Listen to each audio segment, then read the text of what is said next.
అందుకే ఉన్న కొద్ది సమయం దేవుడు మనలను సృజించింది ఆయన అత్యున్నత మహిమ కొరకని లేఖనాలు సెలవిస్తా ఉన్నాయి. ఈ సృష్టిలో సమస్తము కూడా దేవుణ్ణి స్తుతించి మహిమపరుస్తుంది.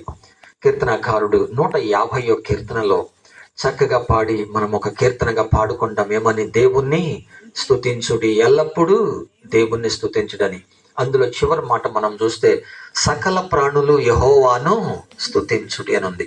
ఈ సృష్టిలో ఉన్న సమస్త జీవరాశి ఆయన్ని స్తుతిస్తుందంట. స్తుతులపై ఆయన ఆసీనుడవుతాడు. ఈ స్తుతిలో అత్యంత శ్రేష్టమైనది, దేవునికి ప్రీతి పాత్రమైనది ఏంటి అని అంటే ప్రీతికరమైన విషయము కృతజ్ఞతాస్తుతి. అందుకే కీర్తనకారుడు అంటున్నాడు, కీర్తన 69, 30, 31 వచనాలు మీకు చదివే అలవాటు ఉంటే స్పీడ్గా తీసి చదవచ్చు. కీర్తన 69, 30, 31 వచనాల్లో రాయబడిన మాటలు. కీర్తనలతో నేను దేవుని నామమును స్తుతించెదను, కృతజ్ఞతాస్తుతులతో నేను ఆయనను ఘనపరచెదను. ఎందుకంటేను కొమ్ము డెక్కలు కలిగిన కోడి కంటెను మరియు యెహోవాకు ప్రీతికరము. చూడండి, కొమ్ము డెక్కలు కలిగిన వాటి కంటే, కొవ్విన పదార్థముల కంటే కృతజ్ఞతాస్తుతి యెహోవాకు ప్రీతికరము. అందుకే కీర్తనకారుడు అంటున్నాడు, ఎలా ఆయన సన్నిధిలోకి వస్తాడు అంటే స్తుతులతో ఆయన నామాన్ని నేను ఘనపరుస్తాను. దేవునికి అత్యంత ప్రీతిపాత్రమైనది ఏంటి అని అంటే ప్రీతికరమైనది కృతజ్ఞతాస్తుతి. సకల ప్రాణులు ఆయన స్తుతిస్తున్నాయి, మంచి విషయమే.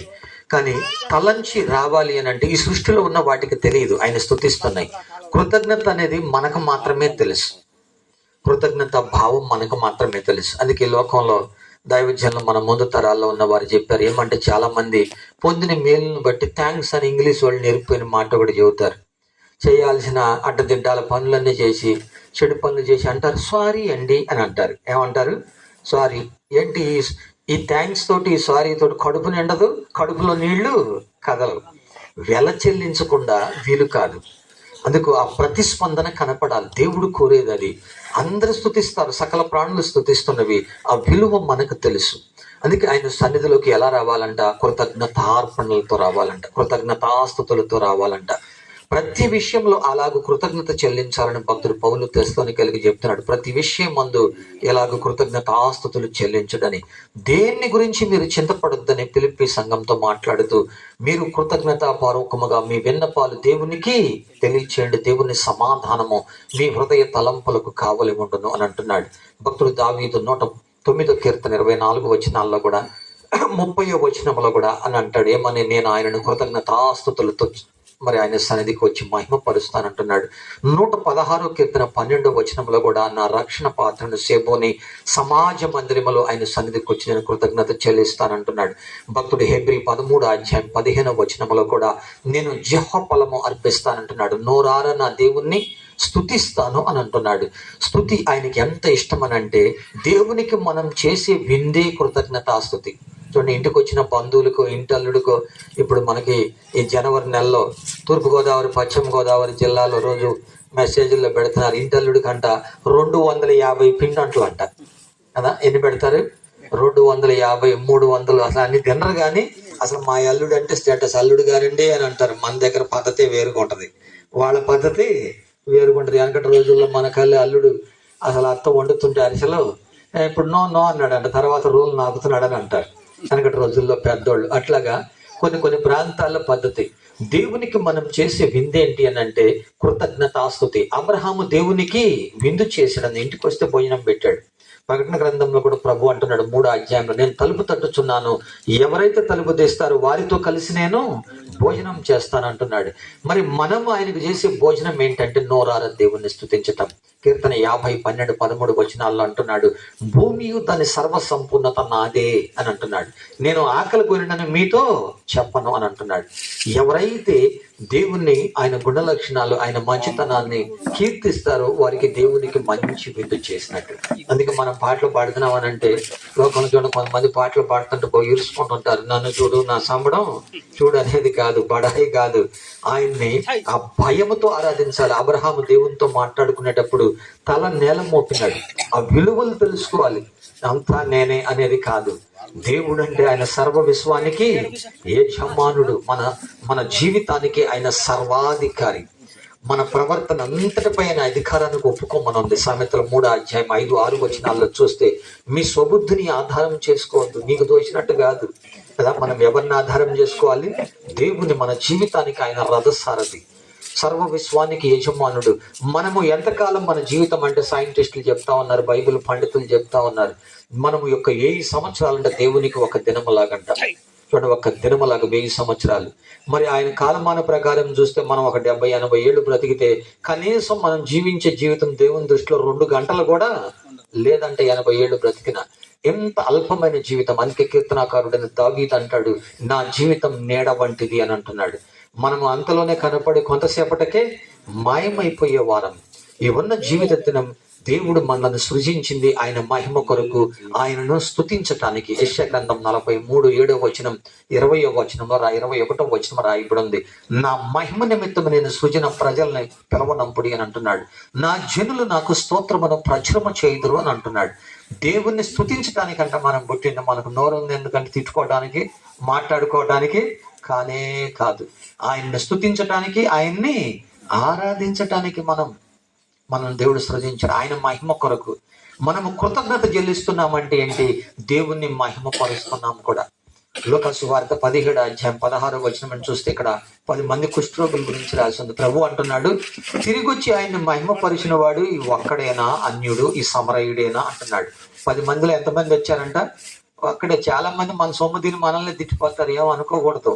కొంతమంది అంటారు, అసలు మేము కష్టపడ్డామయ్యా, సంపాదించామయ్యా, అసలు అంతా కోళ్ళకే ఇచ్చామయ్యా, తాళపు చేతులు ఇచ్చాం, ఎవరు ఏమన్నారు, నిన్నెవరు తినద్దు అన్నారు కదా. కడుపు మార్చుకొని ఎండు కారం తిని గడ్డి తిని వాళ్ళకి ఇస్తే వాళ్ళు ఏమో చేస్తారు. కొంతమంది దేవుని కంటే కూడా ఎవరిని ఎక్కువ ప్రేమిస్తారు? వాళ్ళ పిల్లల్ని, వాళ్ళ సంపాదనని, వాళ్ళ సొమ్ము, వాళ్ళ సోకు. మన అమెరికాలో చూడండి, ఈ సొమ్ము ఎక్కువైన వాళ్ళు అందరూ కలిసి అంటే ఓటింగ్ పెట్టుకున్నారంట. సొమ్ము ఎక్కువైన వాళ్ళు ఒంటి మీద గుడ్లు కూడా సరిగా ఉండవు. వాళ్ళందరికేం ఓట్లు పడ్డాయి అంటే దేవుని కంటే 0 అంట. పైపెచ్చు అక్కడ ఒక ఆమె అంటుంది, ఈర్చుకుంటుంది. మన వాళ్ళు పెద్దోళ్ళు చెబుతారు, ఏందమ్మా ఈర్చుకుంటున్నావు అంటే, ఏరమ్మనే మా అక్క మొగుడు తహసీల్దార్ అందంటే వెనకటి రోజుల్లో కదా. ఏందమ్మా ఏరమ్మా ఈర్చుకుంటున్నావు అంటే, మా అక్క మొగుడు తహసీల్దార్. మా నాయనమ్మ కూడా అంతే. మా చిన్న నాయనమ్మదేమో సత్తెనపల్లి, మా సొంత నాయనమ్మ మాట్లాడితే సత్తెనపల్లి పోదా అని. ఏంటంటే మా చెల్లెల మొగుడు తహసీల్దారు. వారిని తహసీల్దార్ కాలి ఈ పండగకి ఇన్ని అరిసెలు తెచ్చింది, నేను ఒకరోజు అన్ని తీసి దాంట్లో చెత్త పెట్టా, సొమ్ము మాదాన్ని సోకేన్ మీ చెల్లెల పేరు అన్నది. అట్లా కొంతమంది కత్తి ఏమన్నా ఉంటే ఇరుసుకుంటా ఉంటారు. ఆమె ఇరుసుకుంటే అమెరికాలో ఏమైందంటే ఇప్పుడు తగలబడతానే ఉంది. మళ్ళీ భూకంపాలు కూడా మొదలైనవి. ఎంతసేపు అని అంటే కొంచెం సేపు ఒంటి మీద బట్టలు తప్ప ఏమీ మెగల్లా. కొద్ది రోజులు ఉండేదానికి మామూలు పడాయి కాదు. అందుకే మనం దేవుని దగ్గరికి వచ్చి, మనల్ని సృజించిన దేవుడు ఇక్కడ అన్ని వయసులో వరం ఉన్నాం. ఈరోజు మనం బ్రతికున్నాం, బాగున్నామంటే ఎవరు దయది అంతే. కరోనా కాలంలో పోయిన వాళ్ళు కొంతమంది, కరోనా వచ్చి బతికిన వాళ్ళు కొంతమంది, రకరకాల మాయ రోగాలు వచ్చి, మనుషుల మోసాలను బట్టి, వీటన్నిటిలో ఈ నూతన సంవత్సరం అడుగుపెట్టి క్షేమంగా ఉన్నామంటే దేవుని దయ. అయితే దేవుడు మన నుంచి కోరుతున్నాడు ఏంటి? మనకిచ్చిన ఈ అవకాశాన్ని వినియోగించుకోవాలి, దేవుణ్ణి మహిమపరచాలి, ఆయనకు కృతజ్ఞత చెల్లిస్తూ ఉండాలి. ఎవరైతే ఇట్టి భావం కలిగి ఉంటారో దేవుని యొక్క రక్షణ వానికి కనపరచబడుద్దంట. కీర్తన 50:23 రాయబడింది, స్తుతి యాగము చేయువాడు దేవుణ్ణి మహిమపరుస్తున్నాడు, దేవుడు తన రక్షణ వానికి కనపరచను. ఇట్లా కృతజ్ఞత కలిగి ఆయన సన్నిధిలోకి వస్తే ఏమవుతుంది అంటే, ముందున్న సంవత్సరాల కొరకు ఆయన సహాయం చేస్తాడంట. అందుకే ద్వితీయోపదేశకాండం 11:12 రాయబడింది, సంవత్సరం ఆది నుంచి అంతం వరకు ఆయన కనుదృష్టి మన మీద నిలుపుతున్నాడు. ఆయన దృష్టి ఎవరిపై ఉంటది అని అంటే, ఆయన కృప కొరకు కనిపెట్టుకునే వారి మీద, ఆయన యందు భయభక్తులు గల వారి మీద. ఎవరైతే ఆయన యందు భయభక్తులు కలిగి ఉన్నారో ఆయన కనుదృష్టి వారిని బలపరుస్తూ ఉంది. నిరంతరము రాకపోకలు యందు వారిని కాపాడుతుంది. ఇశ్రాయేలు దేవుడు కొనకడు, నిద్రపోడు. ఆయన దృష్టి వారి మీద ఉందంటే ఆయనకు ఆలోచన చెబుతాడు. వారు ఏ పని చేసుకోవాలో చెప్తాడు, ఏ ఇత్తనం విత్తాలో చెప్తాడు, ఏ పంట పండించాలో చెప్తాడు, ఏ దారిని పోవాలో చెప్తాడు, ఏ మార్గాన్ని రావాలో తెలియజేస్తాడు. ఆయన ఆలోచన చెప్తాడు. మనకు కూడా తెలియదు ఎందుకు చేస్తున్నామో, ఏమవుతుందో. ప్రభు ఆయన దృష్టి మనపై ఉన్నందుకు ఆయన ఎందుకు భయభక్తులు గల వారి మీద వారిని మరణము నుండి తప్పిస్తాడు, కరువులో వారిని కాపాడుతాడు. సర్వశక్తిమంతుడు ఆయన, సర్వశరీరులకు దేవుడు ఎవరికైనా మేలు చేస్తాడు కానీ అన్యాయము చేయడు. అందుకే ఆయనను కలిగిన వారు, ఆయన ఎరిగిన వారు స్తుతించక మానరు. ఆయనకు కృతజ్ఞతాస్తుతి చెల్లించకుండా ఉండరు. కృతజ్ఞత చెల్లిస్తున్నాము అనంటే దేవునికి మంచి విందు చేస్తున్నాం. ఈ రీతిగా ఉన్న కుటుంబము బహుగా ఆశీర్వదింపబడుతుంది. ఎవరైతే ఆయన సన్నిధిలోకి వస్తారో కృతజ్ఞతాపూర్వకముగా ఆ కుటుంబాలను దేవుడు ఎన్నడూ విడిచిపెట్టడు. అందుకే ప్రభువుని మనము జ్ఞాపకం చేసుకొని మన జీవిత దినములన్నీ కూడా ఆయన సన్నిధిలో ఆశీర్వాదకరంగా ఉండునట్లు మనము ప్రయాసపడాలి, ఆలోచన చేసుకోవాలి. ప్రభు దయ చూపమని అడగాలి. ప్రభు వైపు మన దృష్టి నిలిపినట్లయితే శ్రేష్టమైన దీవెనల చేత నింపబడతాం. ప్రభువే మనకు తోడై ఉండి సహాయం చేస్తాడు. ఎవరైతే ఆయన యందు భయభక్తులు కలిగి ఉంటారో ఆ కుటుంబము ఎన్నడూ చిన్నగా ఉండదు. అందుకే కీర్తనకారుడు కీర్తన 127, 128 కీర్తనలో చక్కగా తెలియజేస్తా ఉన్నాడు. మరి ఆ 127 కీర్తన సొలొమోను రాజుకి రాసిన కీర్తన, యాత్రా కీర్తన అంటారు దాన్ని. దేవుని ప్రజలు దేవుని పర్వతానికి వెళ్ళేటప్పుడు దేవుని మందిరానికి చక్కగా పాటలు పాడుకుంటా ఉన్నారు. ఆయన యొక్క జీవిత అనుభవం అది. ఆ 127 కీర్తన ఎవరైతే ఇటు గ్రహింపు కలిగి ఉంటారో వారు ఏమని పాడుకుంటారంట? యెహోవా ఇల్లు కట్టని ఎడల కట్టువాని ప్రయాసము వ్యర్థమే, దేవుడు పట్టణమును కాపాడని ఎడల దాని కావలివాడు మేలుకొని అనుట వ్యర్థమే. తన ప్రియులు నిద్రించుండగా దేవుడు వారికి ఆహారము ఇచ్చున్నాడు, గర్భఫలము ఆయన ఇచ్చు బహుమానము. యవన కాలమందు పుట్టిన కుమారులు ఆయన చేతిలోని బాణముల వంటి వారు, వారితో తన అంబులు పొదనింపుకునేవాడు ధన్యుడు. యెహోవా యందు భయభక్తులు కలిగిన వారు ఇలాగ ఆశీర్వదింపబడతారు. వారి చేతుల కష్టార్జితం వారు అనుభవిస్తారు. వాని భార్య వాని లోగిట ఫలించు ద్రాక్ష, వారి పిల్లలు ఒలీవ మొక్కల వలె ఉంటారు. ఆ మనుష్యుడు దీర్ఘాయుష్మంతుడై తన పిల్లల తరాన్ని చూస్తాడు. సియోనులో నుండి యెహోవా వారిని ఆశీర్వదించున్నాడు. కుటుంబ జీవితంలో ఈ ఆశీర్వాదాలు ఎవరైతే కృతజ్ఞత కలిగి ఉంటారో అంటే ఏమన్నమాట? వారి జీవిత దినములన్నీ దీవెనకరంగా ఉంటాయి. వారి బిడ్డలు ఒలీవ మొక్కల వలె ఉంటారు ఆయన సన్నిధిలో. యవన కాలం మందు పుట్టిన బిడ్డలు బలవంతుని చేతిలోని బాణముల వలె ఉంటారు. ఎవరైతే దేవుని యందు భయము భక్తి కలిగి ఉంటారో వారు ఆశీర్వదింపబడతారు. ఈ భయభక్తులు ఎవరైనా నేర్పితే వచ్చేవి కావు. సొంతగా దేవుణ్ణి ప్రేమిస్తే అబ్రహాం దేవునికి లోపడ్డాడు, అందుకే తల నేల మోపాడు. నేర్పితే వచ్చేది కాదు. దేవుడు ఎవరో తెలుసుకుంటే దేవునికి భయపడతావు. ఎప్పుడైతే దేవుడు తెలుసుకుంటావో దేవుని ఆజ్ఞలు జరిగిస్తావు. ఇవి నేర్పితే వచ్చేవి కాదు. బైబిల్లో ఒక ఆయనకు ధర్మశాస్త్రం అంతా తెలుసు. ఆయన పేరు జక్కయ్య. ఆయన ఉంది ఎరుకో ప్రాంతం. ఆ ఎరుకో పట్టణం అంటేనే శాపగ్రస్తమైన పట్టణం. యేసు ప్రభు వారు అక్కడికి వచ్చినప్పుడు ఆయన చూడకోరాడు. జక్కయ్యని ప్రభు కలుసుకున్నాడు. జక్కయ్య నేడు నేను నీ ఇంట ఉండవలసిందనగానే దిగొచ్చాడు. ఇంటికి వెళ్ళినప్పుడు ఆయన అంటున్నాడు, అయ్యా ఏంటి అని అంటే, నీవును అబ్రహాము కుమారుడివే అనగానే నేడు నీ ఇంటికి రక్షణ వచ్చిందంటే జక్కయ్యని ఎప్పుడైతే ప్రభు కలుసుకున్నాడు ఆయన జీవితంలో మార్పు చూడండి. నేను ఎవరి దగ్గర అన్యాయంగా తీసుకున్నానో తిరిగి 4 రెట్లు ఇస్తాను. ఎవరు నీమన్నారా కదా? ఆజ్ఞలు జరిగిస్తానంటున్నాడు. దేవునికి ఎప్పుడైతే భయపడతావో దేవుని ఆజ్ఞలు జరిగిస్తావు. దేవుణ్ణి ఎప్పుడు ప్రేమిస్తావో దేవునికి దూరంగా పోవు. ఆయన చిత్తం జరిగించడానికి ఇష్టపడతావు. తెలిసి పాపము చేయవు, తెలిసి అబద్ధాలు ఆడవు, తెలిసి మోసం చేయవు.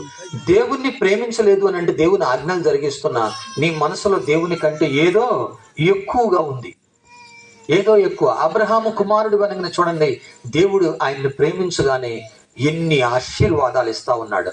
అబ్రహామును ఆదికాండం 12వ అధ్యాయం మొదటి 2 వచనాల్లో చూస్తే అబ్రహామును అంటున్నాడు, దేవుడు నిన్ను గొప్ప జనముగా చేస్తాను, నీ సంతతి ఆశీర్వాదకరంగా ఉంటది, భూలోకంలో ఉన్న సమస్త వంశాలు నీ ద్వారా ఆశీర్వదింపబడతాయి, నిన్ను దీవించువారు దీవించబడతారు, నిన్ను దూషించువారు శపించబడతారు అంటున్నాడు. దేవుని యందు భయభక్తులు గలవాడు ఎలాగా ఆశీర్వదింపబడతాడంట.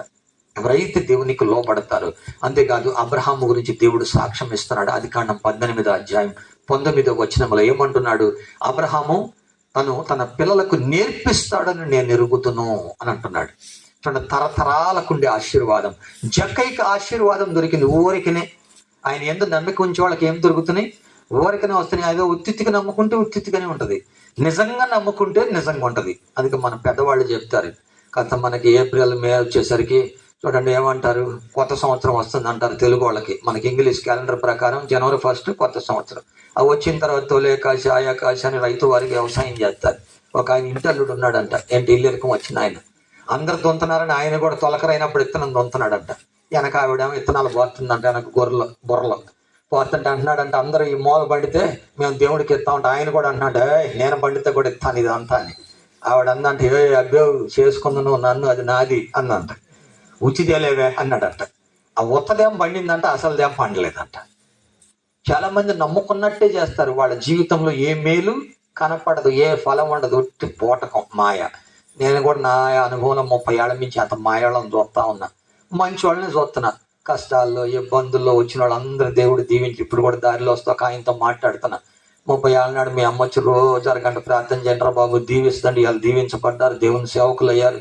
కొంప గోడు లేదని అంటే గవర్నమెంట్ వాళ్ళు ఇచ్చారు, ఇల్లు కట్టుకున్నారు, ఇప్పటికి క్షేమంగా ఉన్నారు. చూసే వాళ్ళు ఆశ్చర్యపడుతున్నారు. ఎవరు వాళ్ళ ఆధారం అని అంటే దేవుడు. ఆ తల్లి ప్రార్థన వారిని ఆశీర్వదించింది. చూడండి, అబ్రహాము ప్రార్థన సమస్త వంశాలకు ఆశీర్వాదం. చూడండి, జక్కయ్య పాపిని కూడా దేవుడు ఏమంటున్నాడు రక్షణ పడగానే, నీవును అబ్రహాము కుమారుడివే. మనము కలవరి శిలువ ద్వారా సంపూర్ణమైన ఆశీర్వాదాలు పొందుతున్నాం. అందుకే ఈ ఆశీర్వాదాల విలువ మన బిడ్డలకు నేర్పించాలి. ఈరోజు చూడండి, పవిత్ర పుట్టినరోజు ఎదుగుతున్న కొలది, వయసు వచ్చిన కొలది ఎవరు నేర్పాలి? తల్లి, తండ్రి. కథలు తిక్కలు అనుకోండి, అమ్మమ్మ, జేజమ్మ, లేదా నాయనమ్మ, తాత, వాళ్ళన్నా నేర్పాలి. ఇప్పుడు ఎంతో మందిని చూస్తుంటాం, అసలు మా తాత పెంచాడు, మా అమ్మమ్మ పెంచింది, అబ్బో నేను కూడా అమ్మమ్మ కొడుకుని ఎందుకు చెప్తున్నాను కదా. మరి తెలివి నేర్పితే తెలివి ఇవాళ ఉపయోగపడుతుంది. తెలివి తక్కువ వాళ్ళు అయితే ఏముండదు, ఏం ఉపయోగం ఉండదు. ఆ తదుపరి మనం క్రైస్తవులం కాబట్టి దేవుని మందిరానికి వెళతాం, సండే స్కూల్లో నేర్పిస్తారు. మరి ఎదుగుతున్న కొలది దైవజనులు దేవుని వాక్యాన్ని అందిస్తారు. ఎవరైతే బాల్య దినములందే నేర్చుకుంటారో వారు పెద్దవాడైనాక కూడా తప్పిపోడు అని ఉంది. ఆ నేర్పే పని తల్లిదండ్రులు. అబ్రహామును దేవుడు నేను ఎరుగుతానంటున్నాడు.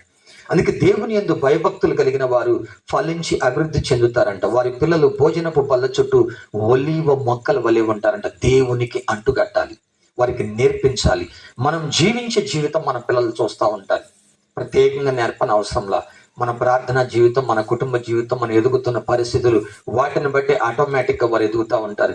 నువ్వు ఎప్పుడైతే దేవుని మార్గాలను అనుసరిస్తావో వారు అన్ని విధాలా ఆశీర్వదింపబడతారు. దేవుడు అదే చూశాడు అబ్రహాం జీవితంలో. దేవుని యందు భయభక్తులు కలిగిన వారికి ఏ కొదవండదు. అందుకే వారిని గురించి ఏమంటున్నాడు? యవన కాలం ముందు పుట్టిన బిడ్డలు బలవంతుని చేతిలోని బాణాలు. బాణం వేయాలి అని అంటే దాని విల్లు గట్టిగా ఉండాలి. ఈ మధ్య పిట్టల ధరలు వస్తున్నారు, ఏమని కిలో బంగారం కుక్క నాకింది, మేము బారేసాం కదా, ఏంటి అంటే జమ్ము దూరాలు పెట్టి బిల్డింగ్ వేశారంట, అది కాకి వాళ్ళంగానే పడిందంట. అట్లాగా మన ఆత్మీయ జీవితం లేకపోతే మన పిల్లలు బాగోరు. అందుకో అయ్యగారు ఉన్నాడు మన దగ్గర, ఇలా ఉన్నాడు, ఏం చేద్దాం మరి పెద్ద ఆయన. కొంతమంది పిల్లలు అంటే ఒలివి మొక్కల్లాగా ఉంటారు, అంటే ఎట్టుంటారు, కుక్కల్లాగా ఉంటారంటే ఆడ చూసినా వాళ్ళే. నాకు అనటానికి బాగలేదులేండి, కరెక్ట్, పెద్ద ఆయన కాబట్టి చెప్పాడు కాబట్టి వినాలి కదా. కొంతమంది యెహోవా నా కాపరి అని అంటారు. దేవుడు వాళ్ళకి కాపరి కానీ వాళ్ళ బ్రతుక్కి దేవునికి సంబంధం. బోర్డు మాత్రం ఉంటుంది ఆటో మీద, ఇంటి మీద, యెహోవా నా కాపరి అని. దేవుని మాట ఒక్కటండ్రు, వాడు 2 ఆట సినిమాకు పోతుంటాడు, వాడికి ఎట్ట కాపరి అవుతాడు కదా. సారాయి తాగేవాడికి ఎట్ట కాపరి అవుతాడు. అయినా వాళ్ళని కాపాడుతుంటాడు, కింద పడకుండా ఇంటికి తీసుకొస్తుంటాడు. ఎప్పుడన్నా మారకపోతాడు అని వాడు కింద పడి కూడా నేనే పై చేయి అంటాడు. ఎందుకు అంటే దేవుడు తండ్రి. ఈ లోకపు తల్లిదండ్రులు ఎంత ప్రేమిస్తుంటే అందుకే ఆయనకి ఎన్నో అవకాశాలు ఇస్తాడు. అందుకే మన వాళ్ళు ఏమంటారు, పాపికి చెరాయి అంటారు. మంచోళ్ళు కొనపడబడి ఎవరికి తెలియదు కానీ ఈ దుష్టుడు చచ్చి నరకం పోవద్దని ఎన్నో అవకాశాలు ఇస్తుంటే నేనే, నా జ్ఞానమే అంటాడు. తాగుబోతులు, తిండిబోతులు, వ్యభిచారులు, మాంత్రికులు, అబద్ధికులు పరలోక రాజ్యములో ప్రవేశింప నేరరు. 2వ మరణం మండు గంధకములతో ఉన్నదంట, నిత్య నరకం అని రాయబడింది. దేవుని యుద్ధకు వచ్చిన నీవు దేవుణ్ణి తెలుసుకున్నప్పుడు దేవునికి భయపడతావు.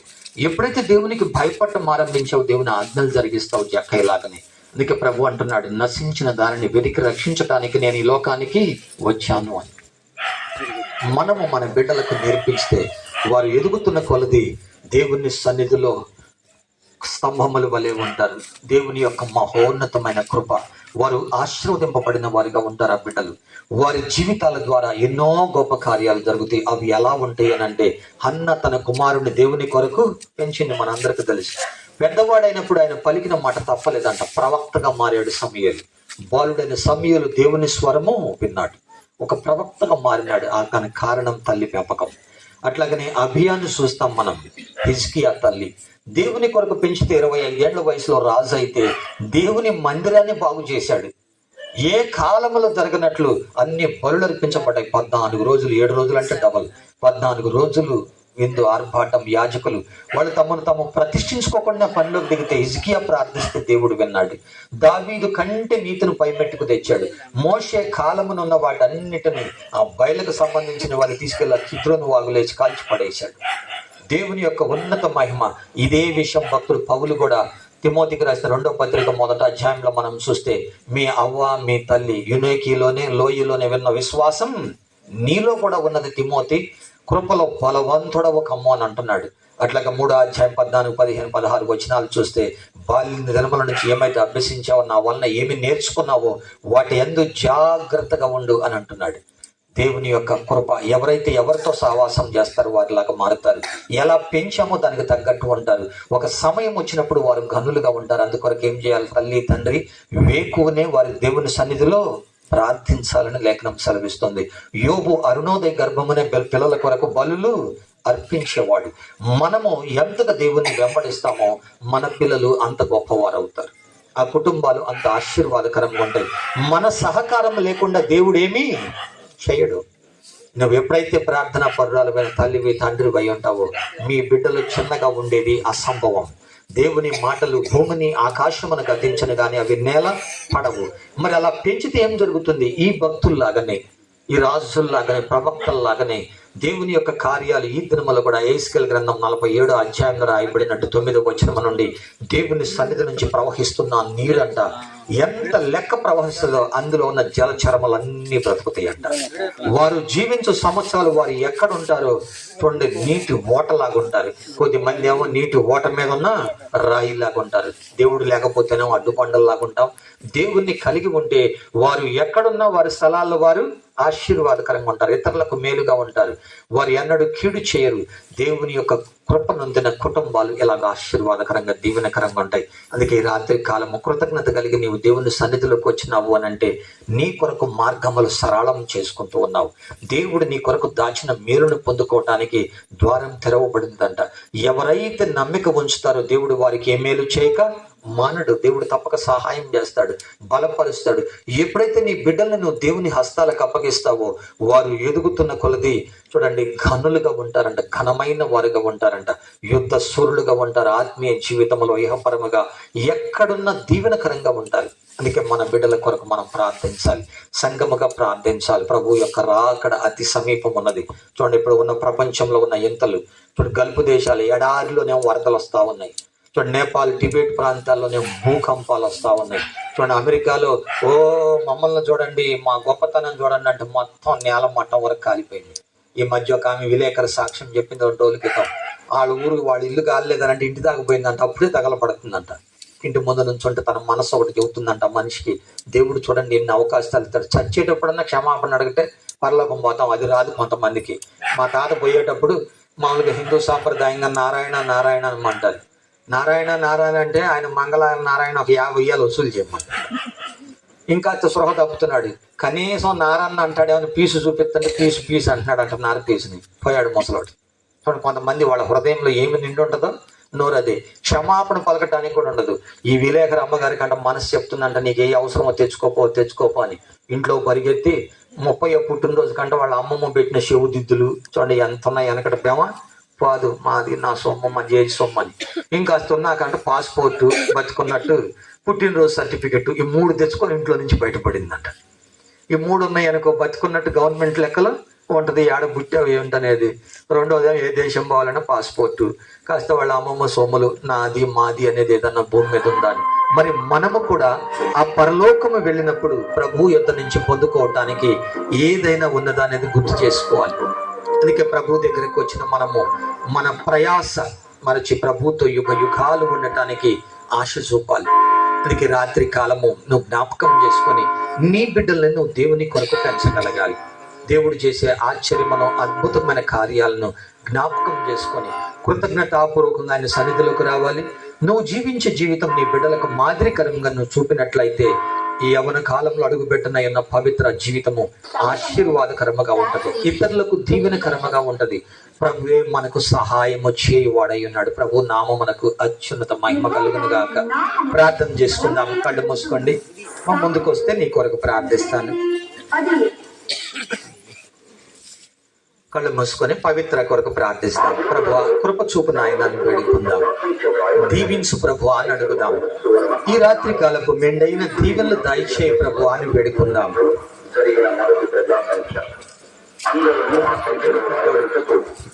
హల్లెలూయా అని పలుకు. పరిశుద్ధుడు పరిపూర్ణమైన మా ప్రియ పరలోకపు తండ్రి, పవిత్రాన్ని జ్ఞాపకం చేస్తున్నాను ప్రభువా. కుటుంబాన్ని ప్రేమించి వారిని నమ్మి ఈ కుమార్తెను వారికి బహుమానముగా ఇచ్చి ఉండగా నీవిచ్చిన ఈ ఆశీర్వాదము రాకడ పర్యంతము దీవెనకరముగాను, మీరు అక్కడ ఆలస్యమైన తన తరము వారికి గనురాలుగాను, ముందున్న తరములకు రానున్న తరములకు మహిమార్థముగాను తండ్రి మీ నామమును బట్టి దీవించండి. తనకు చెందిన వారిని దర్శించండి, రక్షించండి. ఈ రాత్రి కాలపు మెండని దీవెన దయచేయండి. మీ కృపకులను ఆశీర్వదించమని, మీ సన్నిధి సంపూర్ణతను అనుగ్రహించి బలపరిచి స్థిరపరచమని, మీ కృపకులను ఆశీర్వదించండి. జన్మదినము కొరకు దాచిన మెండైన దీవెనలు అనుగ్రహించి మీరే మహిమ ఘనత ప్రభావములు పొందమని యేసుక్రీస్తు నామమును అడుగుచున్నాను తండ్రి, ఆమేన్. ప్రభు నామమునకు మహిమ కలుగును గాక. Happy birthday to you. ప్రార్థన చేసుకుందాం. అట్లా కళ్ళు మూసుకొని ఏకీభవించండి. విక్రమ్ బ్రదర్ ప్రార్థన చేస్తాడు, ప్రార్థనలు ఏకీభవించండి. దేవుని ఆశీర్వాదం తీసుకుందాం. తర్వాత ఈ కేక్ కట్ చేద్దాం. ప్రార్థన చేసుకుందాం. కళ్ళు మూసుకొని ప్రార్థన ఏకీభవించండి. పరిశుద్ధుడు పరిపూర్ణ వంటి మా ప్రియ పరలోకపు తండ్రి, పరిశుద్ధాత్మ దేవానికి స్తోత్రం. మా ప్రియమైన తండ్రి, గత కాలమంతా మీరు కాపాడి ఈ కుటుంబం వేడల మీరు చూపిన ప్రేమ కనికరమును బట్టి, వాత్సల్యతను బట్టి మీకే కృతజ్ఞత ఆస్తుతులు చెల్లించుకుంటున్నాను. కృతజ్ఞత కలిగి నీ సన్నిధికి వచ్చి ఉండగా ప్రభువా, వీరి పట్ల మీరు ఉద్దేశించిన ఉద్దేశాలు, నిత్య సంకల్పాలు, నిత్య ప్రణాళికలు వీరి జీవితంలో అవునన్నట్లుగా నెరవేర్చి నీ నామానికి మహిమను తెచ్చుకున్నామని వేడుకొనిచున్నాను. నూతన సంవత్సరములు అడుగు పెడుతున్న చిన్నారి బిడ్డను మీరు జ్ఞాపకం చేసుకొని వయసు తగిన జ్ఞానమును, క్షేమమును, ఆశీర్వాదము, దీర్ఘాయువును అనుగ్రహించండి. జ్ఞాన వివేచన కలిగిన ఆత్మలను గ్రహించి ప్రభువా ఘనురాలుగా స్థిరపరచమని వేడుకొనిచున్నాను. యేసు క్రీస్తు నామములు ఈ కుటుంబము ఆశీర్వదించబడగాక. నీ సన్నిధికి వచ్చిన ఈ ప్రియ బిడ్డలను ఆశీర్వదించండి. వారి బ్రతుకు దినములను కృపాక్షేమములు వెంటవచ్చిన ఈ సన్నిధిని నిలిపి తండ్రి, వీరికి కాపరి ద్వారా మీరు పలికిన ప్రతి వాగ్దానము, ప్రతి మాట వీరి జీవితంలో స్థిరపరచబడగాక. నీ వాక్కు వాగ్దానాలు వీరి జీవితంలో నెరవేర్చి ఈ రోజు కొరకు దాచి ఉంచిన మేలును గ్రహించి సమస్త మహిమ ఘనత ప్రభావాలు మీరే పొందుకునమని యేసు క్రీస్తు నామమును అడిగి వేడుకొని ప్రార్థిస్తున్నాను తండ్రి, ఆమేన్. దేవుని ఆశీర్వాదం తీసుకుందాం. మన తండ్రి అయిన దేవుని ప్రేమ, మన ప్రభు అయిన యేసుక్రీస్తు వారి కృప, పరిశుద్ధాత్మ యొక్క అన్యోన్య సహవాసం మనకు సకల పరిశుద్ధులకు కుటుంబమునకు చిన్నారి బిడ్డకు సదాకాలము తోడై ఉండి నడిపించునుగాక. ఆమేన్. ప్రభు నామమునకు మహిమ కలుగునుగాక.